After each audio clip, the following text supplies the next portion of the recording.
आमिना करीम, कुछ समझ आया बेटा?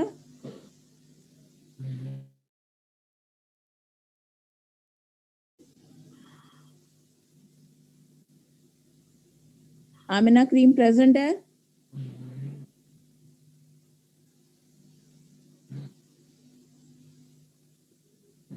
फातिमा नदीम,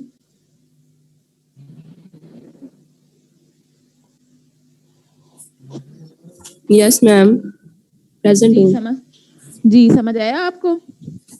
मैम मेरे नेट प्रॉब्लम था, अभी अभी ज्वाइन हुआ मेरा। जी मैम, वो पढ़े हैं हम, वो अच्छा, समझ आ रही थी।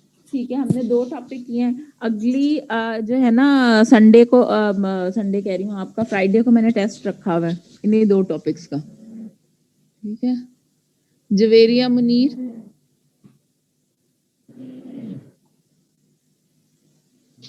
Yes ma'am. समझ आया आपको? Yes ma'am. ठीक है, अच्छा। अब बताओ, मैंने लास्ट टाइम आपको थोड़ा सा ऑर्गेनिक मॉलिक्यूल्स की बात कर रहे हैं, ठीक है?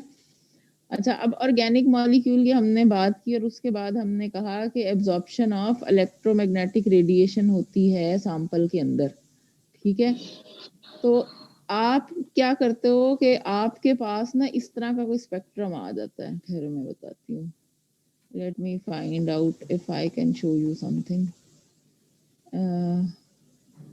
ठहरो, एक और चीज दिखाती हूँ।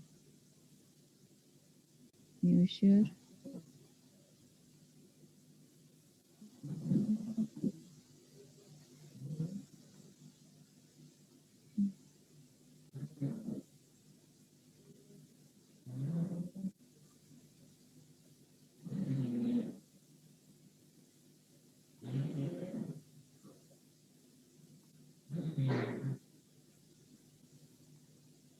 ये नजर आया आपको?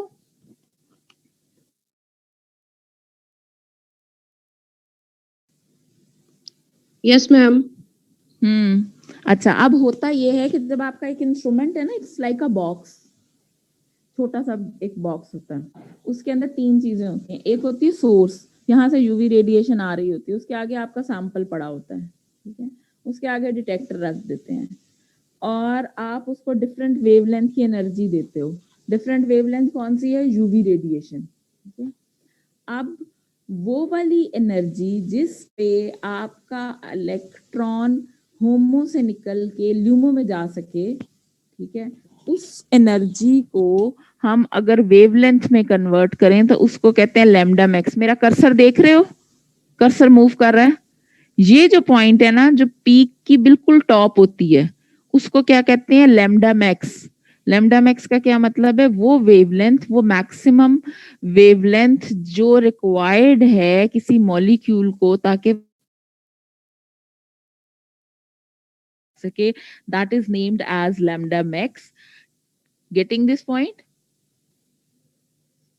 आपका जो इंस्ट्रूमेंट है यूवी विजिबल स्पेक्ट्रोफोटोमीटर, वो आप उसको डिफरेंट वेवलेंथ देते हो और वो आपको बताता है कि हर वेवलेंथ पे वो कितनी रेडिएशन यूवी की एब्जॉर्ब करता है, ठीक है? और फिर आपको यहाँ पे कितनी एब्जॉर्बेंस आई, यहाँ पे कितनी आई, कर्सर मूव करता आपको नजर आ रहा है सबको?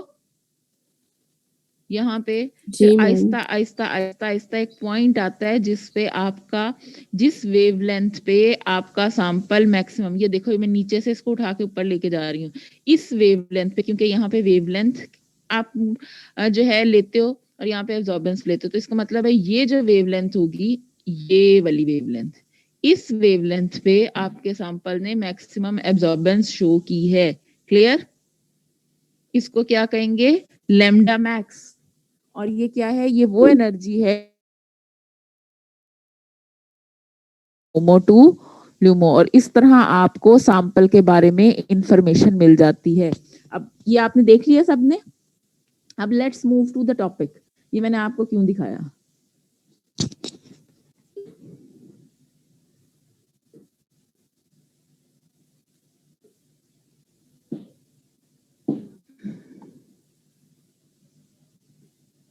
जी, अब यहाँ पे आओ। जब आपके पास ऑर्गेनिक बता रही हूँ बात।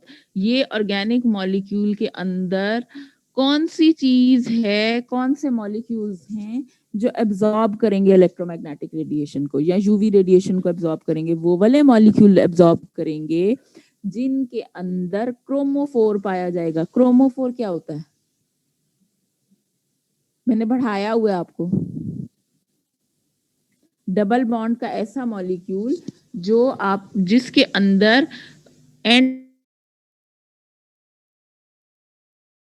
एबिलिटी हो, पढ़ा हुआ है? जी मैम, पढ़ा हुआ है। Shabash. So any structural feature that is responsible for the interaction of electromagnetic radiation with matter या interaction of UV visible radiation with matter, उसको क्या कहेंगे? क्रोमोफोर। ठीक है, उस स्ट्रक्चरल फीचर को। और उस जिस मॉलिक्यूल के अंदर क्रोमोफोर पाया जाता है उसे क्या कहते हैं? क्रोमाजेन। Yes ma'am. शाबाश। हाँ जी। अब आपके पास जो स्ट्रक्चर आता है यहाँ पे, ये वाला बात आपको बताने लगी हूँ, ठीक है, क्रोमोफोर की। अच्छा, अब कभी कभार ऐसा होता है कि आपके पास आपका स्ट्रक्चर था, जैसे ये वाला आपके पास मॉलिक्यूल है, ये देख लो, ये एक मॉलिक्यूल है एसीटोन का, ठीक है। और ये आपके पास एक मॉलिक्यूल, जब इसके साथ ये पार्ट रिमूव करके कोई और पार्ट लगा देंगे तो क्या वो लैम्डा मैक्स वहीं पे शो करेगा या कहीं और जगह पे शो करेगा? बताओ। मैम किसी और पे करेगा। What is the reason behind it? Group लगा दिए तो एब्जॉर्बेंस डिफरेंट हो जाएगी। ठीक है, तो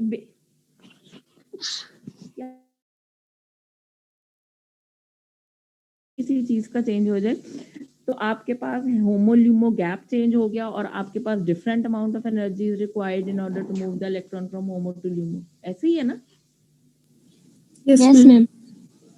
तो आपने हमेशा याद रखना है कि हर एक मॉलिक्यूल की लैम्डा मैक्स दूसरे मॉलिक्यूल की लैम्डा मैक्स से डिफरेंट होती है, यानी उसे डिफरेंट एनर्जी चाहिए होती है। अब अगर फर्ज किया मैं ऐसा करूं कि एक मॉलिक्यूल के स्ट्रक्चर के साथ उस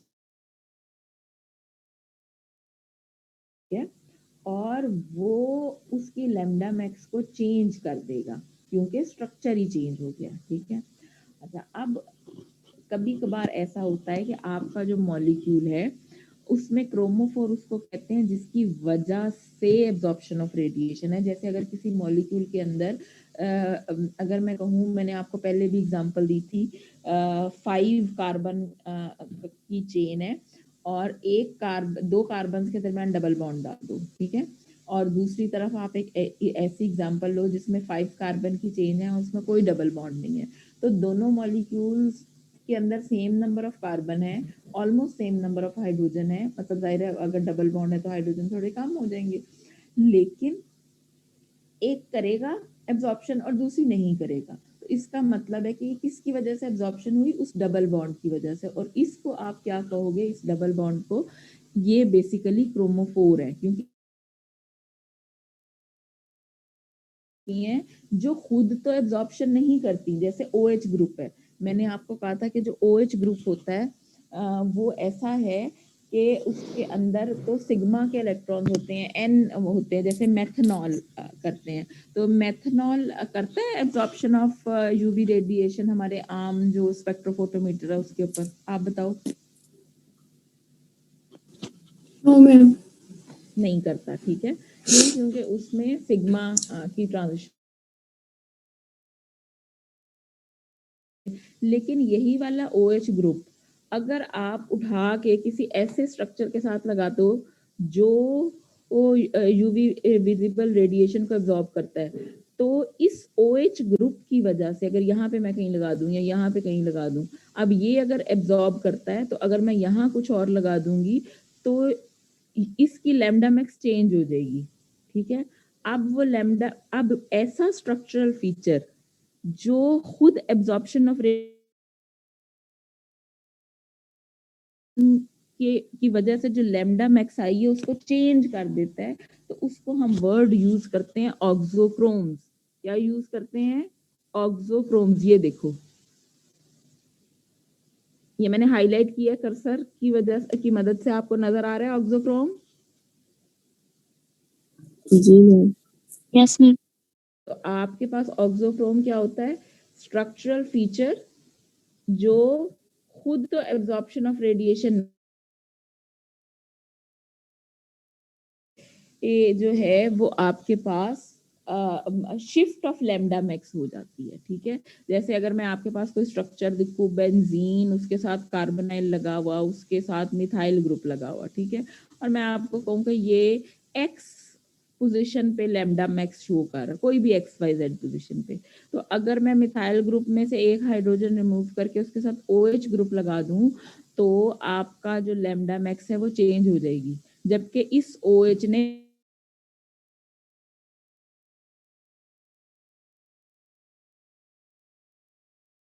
को चेंज कर रहा है। और उसकी रीजन ये है कि ऐसे स्ट्रक्चर, इसको हम ऑक्सोक्रोम्स कहते हैं, यानी जब वो इंडिविजुअली प्रेजेंट हैं तो देयर वुड बी नो जो एब्जॉर्प्शन ऑफ इलेक्ट्रोमैग्नेटिक रेडिएशन, लेकिन अगर वो क्रोमोफोर के साथ प्रेजेंट है तो वो लैम्डा मैक्स की पोजीशन को चेंज कर देंगे। तो these are named as auxochromes, और ऑक्सोक्रोम्स की ज्यादातर मिसालें ऐसे फंक्शनल ग्रुप्स होते हैं जो जिनके अंदर जो या तो उनके अंदर मोस्टली हेट्रो एटम्स प्रेजेंट होते हैं, यानी नाइट्रोजन कंटेनिंग OH हो गया, अमाइनो ग्रुप हो गया, कुछ हेलोजेंस वगैरह होते हैं, वो भी ये ऑक्सोक्रोम्स के तौर पे आप इस्तेमाल कर सकते हो। समझ आ गई है? और वो क्या करेंगे ऑक्सोक्रोम्स? वो बेसिकली कि जो आपके पास N2 पाई स्टार है होमो से जिसने ल्यूमो में जाना है, तो वो आपने उनके स्ट्रक्चर के साथ जो है वो ऑक्सोक्रोम लगाया,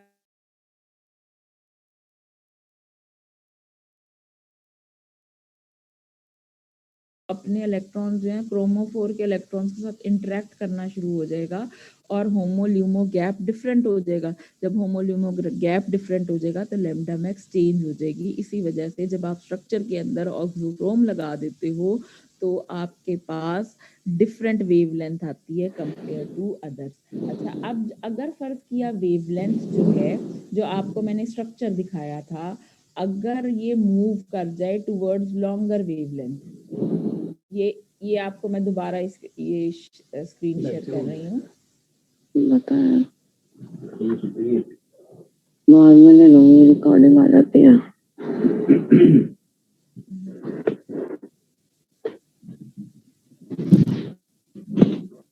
बेटा ये नजर आ रहा है आपको कर्सर के साथ? अगर ऑक्सोक्रोम की अटैचमेंट की वजह से यहाँ पे देखें wavelength towards this side it's being increase, बढ़ने का मतलब है कि एनर्जी कम हो रही है। अगर ऑक्सोक्रोम की अटैचमेंट की वजह से मॉलिक्यूल के साथ अटैचमेंट की वजह से अगर वेवलेंथ इंक्रीज कर जाए, यानी कम एनर्जी चाहिए, कम ताकत चाहिए, कम एनर्जी गैप हो जाए बिटवीन होमो एंड ल्यूमो और आसानी से इलेक्ट्रॉन मूव कर सके, ज्यादा वेवलेंथ यानी कम एनर्जी, तो इफ आपके पास जो ये लैम्डा मैक्स है, अगर को बाद में बताऊंगी वो, और वजह मैं दूसरी वजह कौन सी कह रही हूँ, अगर किसी भी वजह से ये लैम्डा मैक्स की इधर की बजाय इधर आ जाए, ये वाली जो पीक थी वो इधर आने की बजाय थोड़ी सी इधर हो जाए, तो उसको क्या कहते हैं कि ये रेड शिफ्ट हो गई। आपको पता ना विबगॉयर जो white light is composed of 7 colours, तो विजिबल लाइट के अंदर जो है जो रेड होती है उसकी वेवलेंथ सबसे ज्यादा होती है और जो ब्लू होता है उसकी वेवलेंथ सबसे कम होती है। तो समझ लो ये आपका रेड एरिया है जिसमें अगर आपके पास ये लैम्डा मैक्स शिफ्ट हो जाए towards the longer wavelength and that is named as red shift, और उसके लिए एक और नाम भी देते हैं, उसे कहते हैं बेथोक्रोमिक शिफ्ट। और अगर ये आपके पास लैम्डा मैक्स जो है towards the blue side shift हो जाए, इधर को मूव कर दे इधर, तो उसको क्या कहेंगे? ब्लू शिफ्ट या हिप्सोक्रोमिक शिफ्ट। ये सारी टर्मिनोलॉजीज जो मैंने आपको अभी बुक का पेज शो किया था उसमें लिखी हुई है, मैं आपको अभी दिखाती भी हूँ। अच्छा, अब यहाँ वाली शिफ्ट थोड़ी सी और ऊपर चली जाए, ये पीक की पोजीशन तो वही रहे लेकिन इसकी हाइट इंक्रीज कर जाए, तो उसको कहते हैं हाइपर क्रोमिक इफेक्ट। हाइपर का क्या मतलब होता है? कहते हैं ना हाइपर हो गया बहुत बंदा, यानी इश्ताल होना, यानी इंक्रीज कर जाना। तो अगर ये लैम्डा मैक्स इंक्रीज कर जाए तो आपको सॉरी लैम्डा मैक्स जो है वो हाइट में इंक्रीज कर जाए, ठीक है, एब्जॉर्बेंस उसकी इंक्रीज कर जाए, तो उसको आप क्या कहोगे? फंक्शनल ग्रुप के अटैचमेंट की वजह से ये लैम्डा मैक्स की पोजीशन डिक्रीज कर जाए, नीचे आ जाए, नीचे हो जाए, ठीक है, तो इसको क्या कहेंगे? हाइपो। तो आपको मैंने कहा कि अगर इस साइड पे चली जाएगी then it will be red shift और द बैथोक्रोमिक इफेक्ट। अगर इस साइड पे चली जाए, आप कर्सर को देखें, इस साइड पे चले जाए, हिप्सोक्रोमिक, हाइपरक्रोमिक एंड हाइपोक्रोमिक, ठीक है। Now let's move towards this.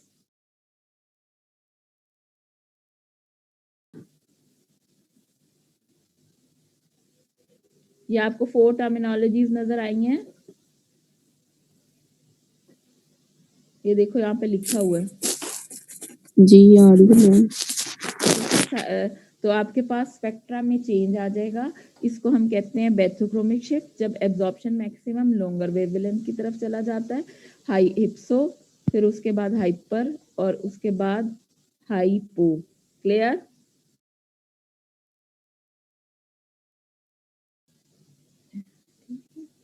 अच्छा, अब हम ना कुछ एग्जाम्पल्स करते हैं, वो मैं आपको एग्जाम्पल्स इसके अंदर से इसमें इन्होंने बताया भी हुआ है कि जैसे कुछ ऐसे फंक्शनल ग्रुप्स हैं, ये देखें, ये क्रोमोफोर, कुछ हैं क्रोमोफोर के तौर पे एक्ट करते हैं और कुछ ऑक्सोक्रोम के तौर पे एक्ट करते हैं और वो लैम्डा मैक्स की पोजीशंस को चेंज कर देते हैं। अच्छा, अब मैं आपको आपके साथ एक पेज पे कोशिश करूंगी आपको शेयर कर दूं ताकि आपको इतना ज़्यादा मसला ना हो कि कुछ एग्जांपल्स के इन चारों चीज़ों की ना, यानी कि कैसे ये जो है वो हाइपो की क्या एग्जांपल्स हैं, हाइपर की क्या एग्जांपल है। अब हम एक और पॉइंट, मैंने आपको कहा था कि किसी ग्रुप की अटैचमेंट की वजह से या किसी और वजह से, ठीक है, तो वो और वजह क्या हो सकती है? अगर सिस्टम में कॉन्जुगेशन आ जाए। कॉन्जुगेशन का क्या मतलब है?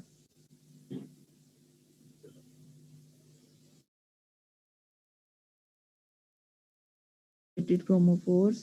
मैम डबल और ट्रिपल बॉन्ड हो। शाबाश, डबल और ट्रिपल बॉन्ड नहीं, ऑल्टरनेट डबल बॉन्ड, सिंगल और बॉन्ड, ऐसा है जैसे ये होता है, ठीक है, इस किस्म का अगर स्ट्रक्चर आ जाए, या आपके पास ये तो बेंजीन रिंग है ना, यहाँ आप समझ लो, मैं आपको एक एग्जांपल लिख के देती हूँ 1,2 ब्यूटाडाइन की। 1,2 ब्यूटाडाइन की एग्जांपल आपको आती है?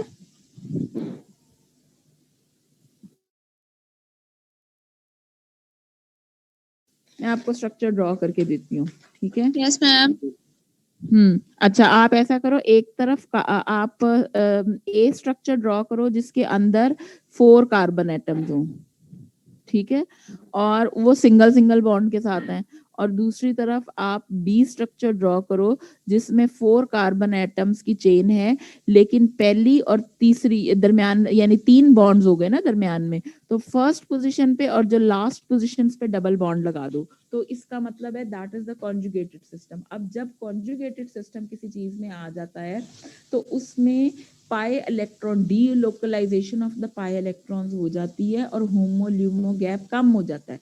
जब होमोल्यूमो गैप कम हो जाता है तो इसका मतलब ये है कि डेल्टा ई कम है, कम एनर्जी रिक्वायर्ड है ताकि इलेक्ट्रॉन होमो से ल्यूमो में मूव कर सके। कम एनर्जी मतलब ज्यादा वेवलेंथ। तो अगर आपके पास कॉन्जुगेटेड सिस्टम होगी और आपकी जो लैम्डा मैक्स है वो टुवर्ड्स रेड साइड आएगी, ठीक है, और अगर आपके पास वेव जो है वो कॉन्जुगेशन नहीं होगी तो टुवर्ड्स ब्लू साइड आएगी, ठीक है। तो अगर आपके पास मैं 2 स्ट्रक्चर्स आपको दूं और 2 पीक्स आपको शो करूं, तो क्या आप बता सकते हो कि किस मॉलिक्यूल की जो पीक है वो रेड साइड वाली है और किस मॉलिक्यूल जो पीक है वो ब्लू साइड वाली है? ऑक्सोक्रोम्स अटैच होंगे जिनमें इलेक्ट्रॉन ज्यादा होंगे, तो उसका मतलब ये है कि वो बड़ी आसानी से मूव कर सकता है, उसको कम एनर्जी चाहिए, और वो शिफ्ट कौन सी शो करेगा? Red shift. क्लियर?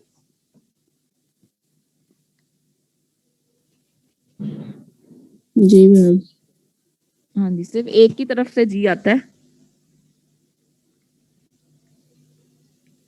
अच्छा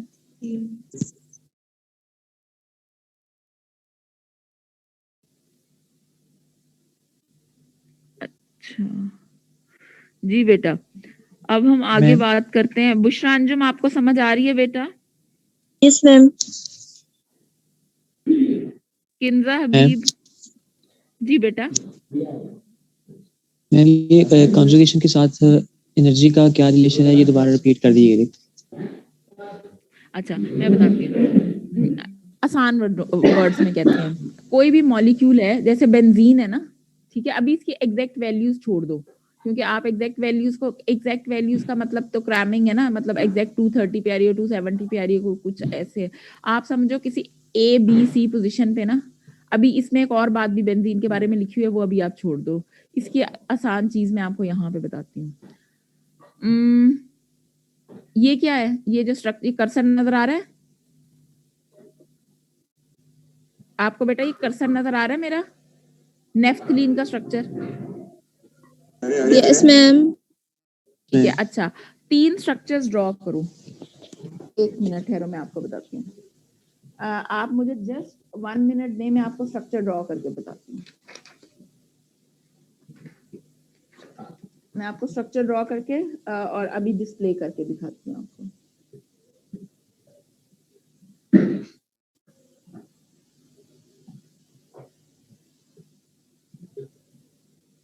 सिर्फ 1 मिनट दें,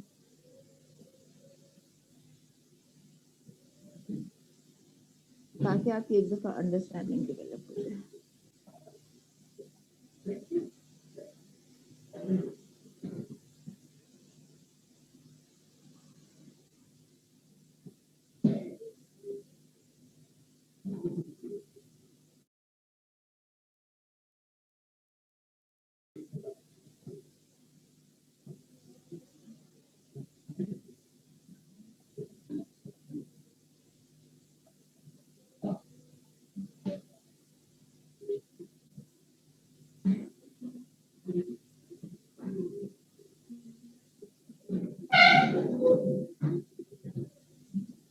एक मिनट बेटा, बस इसको ड्रॉ कर लो।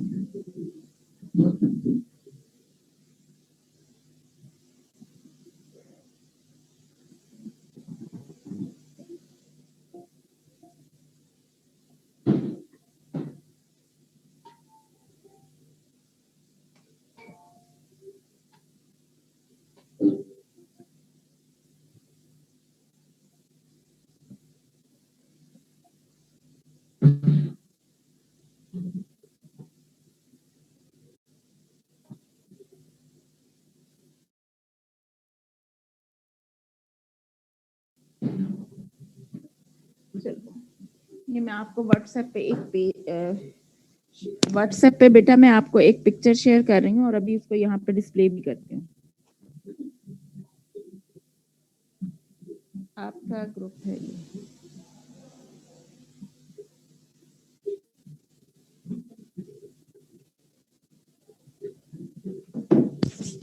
देखो, आपको एक डायग्राम नजर आई है? यार मैं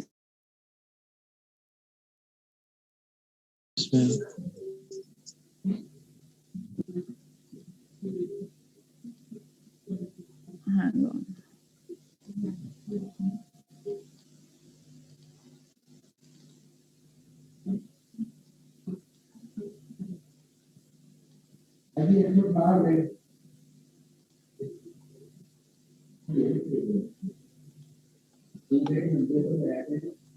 जी बेटा, आप सब ये स्लाइड देख सकते हैं?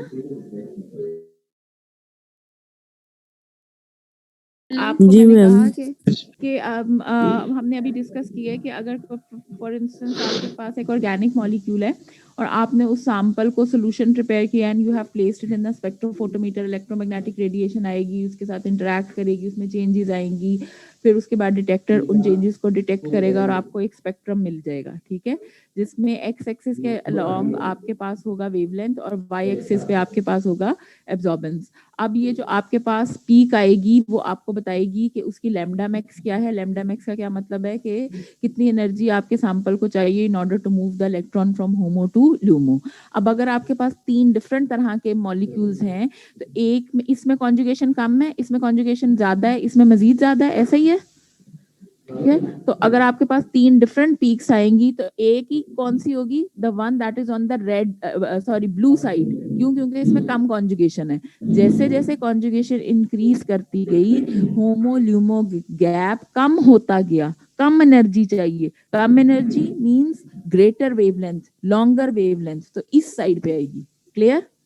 इसी तरह आप ये वाला इथीन का मॉलिक्यूल देखें तो इथीन के अंदर कॉन्जुगेशन नहीं है, सिर्फ एक डबल बॉन्ड है और आपके पास 1,3 ब्यूटाडाइन में 2 डबल बॉन्ड है, तो इसका मतलब है ज्यादा number of pi electrons are available, ज्यादा इलेक्ट्रॉन्स है पाई में, तो आसानी से वो होमो से लिमो में मूव कर जाएगा। तो आसानी से मूव करने का क्या मतलब है कि उसके पास एनर्जी गैप कम है, एनर्जी गैप कम मींस लॉन्गर वेवलेंथ। तो बी अगर आपके पास जो आपके पास बी स्ट्रक्चर है वो इस यहाँ पे कहीं पे शो करेगा वैल्यू, यानी ये तकरीबन शो करता है 217 पे ये वाला molecule. Clear? So this is due to conjugation कि आपके पास लैम्डा मैक्स जो है वो इंक्रीज कर जाती है। Getting this point? Yes, ma'am. से इस टॉपिक का नाम उन्होंने रखा हुआ है electronic spectra and molecular structure. जबकि अगर आप जीडी क्रिस्टन की जो बुक के जो पुराने एडिशन देखोगे तो उसमें इस टॉपिक का नाम है इंटरेक्शन ऑफ यूवी।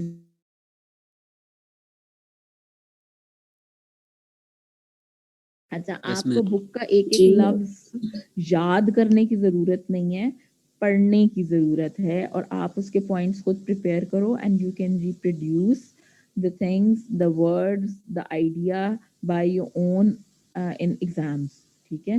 तो आपको ये नहीं कि आपने बस रट्टा लगाना शुरू कर दो, क्रामिंग करने शुरू कर दो कि जी आपने कहा था ये बुक पढ़नी है और आपने right from the beginning till the end, लेकिन आपको पता होना चाहिए कि कितने मार्क्स हों और आपको कितना आंसर देना है। क्विज भी है, मैंने सवाल पूछने भी हैं और आपका रिटर्न टेस्ट भी होगा। समझ आइए? इसके कोई Yes, ma'am. मार्क्स नहीं है, ठीक है। मैं आपको डराऊं कि ये मैंने ये कर दूंगी वो कर दूंगी, मैं कुछ नहीं करूंगी। ये आपके अपने फायदे के लिए है और अगर आप पढ़ना चाहते हो और आपको पढ़ना चाहिए, you guys are fully grown up now, ठीक है। अगर आपको लगता है that you are doing effort for yourself, your parents are doing effort for you, तो आप प्लीज बी अपने आप को प्रिपेयर करो फॉर योर एग्जाम्स। ये जो डिग्रीज होती हैं उन पे मार्क्स होते हैं सारी जिंदगी के लिए, वही रहते हैं, चेंज नहीं होते हैं। Clear? So this is the time for you to show yourself कि आप कुछ कर सकते हो। तो आपके पास बहुत वैसे ही कोरोना सिचुएशन की वजह से बहुत हैपेजर्ड क्लासेस भी हो रही हैं, बाकी चीजें भी हो रही हैं, तो try to manage the things by your own. Go through the topics. If you have any question, you are most welcome anytime to ask. It's better to ask it on the group. Confusion in his mind, then he or she may get the answer. So you may ask anytime here on the group, a WhatsApp group. और उसके बाद ना समझ आप आपस में भी share कर सकते हो, मेरे से भी पूछ सकते हो। बेटर है कि मेरे से पूछ लो और मैं आंसर शेयर कर दूंगी, ठीक है। So I'm going to close the session. Right now, if you have any questions, then we do have 4 minutes and you can ask straight away over it. Now the house is open for you.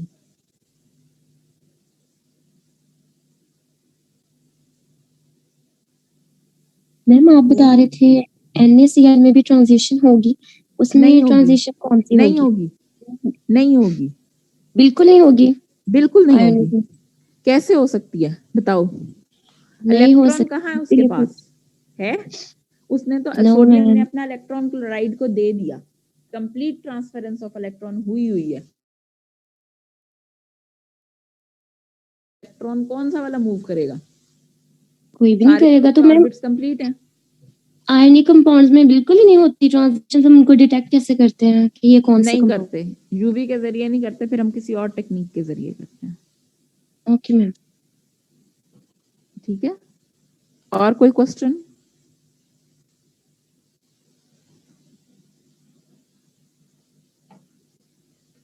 जी बेटा, उसने सही question किया है, कुछ और question पूछो।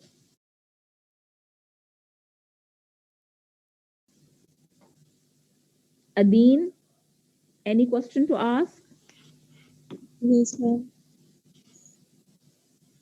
Ma'am मेरी आवाज आ रही है? हाँ जी आ रही है, बहुत फीबल आ रही है, लेकिन आप बोलो, मैं I try my best to understand it. Ma'am आपने वो KMNO4 का प्रैक्टिकल का आपने बताया थी। मैम लास्ट टाइम आपने कहा था कि आप उसके थ्योरी शेयर करेंगे हमारे साथ, लेकिन हमें लिखना नहीं है उसको। बट मैं यस मैम। मैं आपसे शेयर कर लूंगी, ठीक है? Yes ma'am. सही। मैम बाकी आज का टॉपिक क्लियर है। अच्छा ठीक है, अब आपने सब ने ये दोनों टॉपिक अच्छी तरह पढ़ने हैं, याद करने हैं, समझने हैं। और ये दो टॉपिक इतने इंपॉर्टेंट है, मैं आपको बात बताऊं, ये चैप्टर इतना इंपॉर्टेंट है आपके लिए कि ये आपको बहुत ज्यादा सेक्शंस में हेल्प करेगा। यानी जैसे आप जब ये स्पेक्ट्रोस्कोपी है ना, अगर आप में से किसी ने पढ़नी होगी तो ये जो है, अगर आप इसमें से interaction of IR radiation with matter करोगे तो वो आईआर स्पेक्ट्रोस्कोपी बन जाता है, इसका पूरा टॉपिक है। अगर ये वाला टॉपिक समझ आएगा, वो चैप्टर आपको बहुत आसानी से समझ आ जाएगा। एक चैप्टर आपका है यूवी विजिबल स्पेक्ट्रोस्कोपी, तो ये जो हम अभी कर रहे हैं यूवी विजिबल ही है ना, सारा कुछ इसमें रिपीट होगा दोबारा। तो आपने कुछ चैप्टर्स ऐसे होते हैं जो इंटरलिंक्ड होते हैं विद द अदर चैप्टर्स, तो इसलिए मैं आपसे बारहा कह रही हूँ कि एग्जामिनेशन पॉइंट ऑफ व्यू से तो के लिए this chapter should be completely understood by the students, completely। ठीक है, इसमें कोई ऐसी चीज नहीं होनी चाहिए जो आपको ना आती हो या अंडरस्टैंडिंग ना हो।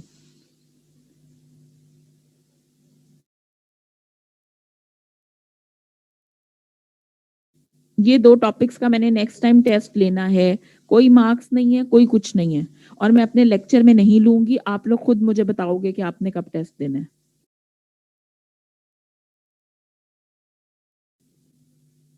लेकिन कम से कम आपको दो टॉपिक आते होंगे, तो then it will be easy for you to move forward. So we can have our test on Thursday, रख लें दोनों टॉपिक्स का। दो यस सवाल है मैम। बस, ठीक है? और इसके अंदर ढेर सारे क्वेश्चंस हैं और डिफरेंट तरह से पूछा जा सकता है। पहले आप इसको पढ़ो, फिर मैं आपको एक लिस्ट ऑफ क्वेश्चंस बना दूंगी, so that you can have an idea कि आप उन क्वेश्चंस को अटेम्प्ट कर सकते हो कि नहीं सकते। पहले टॉपिक को पढ़ो बुक से, उसको प्रिपेयर करो, उसको याद करो, and then I can ask 5-6 questions में लिख दूंगी। आप खुद से अपने आप को जज करना कि आप उन सवालों का जवाब दे सकते हो कि नहीं उसको पढ़ने के बाद। I am not going to check it, मैं जो मुझे कहेगा उसको चेक कर दूंगी, ठीक है? मार्क्स कोई नहीं है, ये आपने सिर्फ अपने लिए पढ़ना है, and you guys are fully grown up to decide कि आपको पढ़ना चाहिए कि नहीं। क्लियर? Yes ma'am. लेकिन जो आपकी वो है ना टेस्ट है, वो एक दिन पहले कर लेते हैं, या आप जब फ्री हो तो डू लेट मी नो, जब आप लोगों का प्रिपेयर हो जाए। I think Friday should be enough. Friday का टाइम ठीक है? थर्सडे ठीक है। थर्सडे भी ठीक हाँ था। सॉरी, थर्सडे ठीक है। और अगर आप कहोगे हमारी पिछली दफा की एक क्लास नहीं हुई थी, तो हम मेकअप क्लास भी अरेंज कर लेंगे। अब मुझे बात बताओ, अभी आपकी क्लास है कहीं? अभी तो थक गए होगे ना, मेरी अब इतनी लंबी बात तो नहीं सुनोगे। चलो नहीं नेक्स्ट नहीं टाइम मैम थर्सडे। अच्छा चलो, आप इन दोनों को प्रिपेयर करो, और जिस दिन प्रिपेयर करते हो ना, then I think I should move forward. Okay ma'am. Yes ma'am. ठीक है, अब अगर आप कहते हो तो हम थर्सडे को अरेंज कर लेते हैं एक और क्लास। मुझे बता देना थर्सडे को कितने बजे टेस्ट करना है और उसके बाद कितने बजे क्लास करनी है। आप मैम चाहे prepare मॉर्निंग में रख लें। करो, मॉर्निंग में रख लो, ठीक है। आप लोग मुझे टाइम आपस में डिसाइड करके बता दो, आपका CR या GR। 10 o'clock। मैम थर्सडे को हम आप फ्री होते हैं थर्सडे को, आप अपना जो है ना वो अवेलेबल टाइम बता दें। नहीं, आप अगर थर्सडे को 10 o'clock 10 to 11 वैसे मेरी क्लास होती है, लेकिन ये है कि हम 11 to 12 भी कर सकते हैं, ऑनवर्ड भी कर सकते हैं, ठीक है। ओके मैम 11 o'clock रख लें। Yes yes ma'am. Ma'am 11 o'clock ठीक है। चलो, अब आपने मुझे रिमाइंड करवाना है, ये ना हो कि मैंने मेकअप क्लास रखी और मैं भूल जाऊं, ठीक है। मैम करवा सेंड अ दूंगी। Message to me on the group पे मैसेज कर देना है याद से। And if I am not replying back तो मुझे जो है व्हाट्सएप पे कोई कॉल कर दे, जो जो मर्जी कॉल कर दे, या बस रिमाइंड करवा, हम उसके अंदर टेस्ट अरेंज कर लेंगे, 15-20 मिनट्स, हाफ एन आवर, जितने का कहोगे उतने का टेस्ट करते हैं, ठीक है। चलो ओके, अल्लाह हाफिज। I am going to close the session for the time being.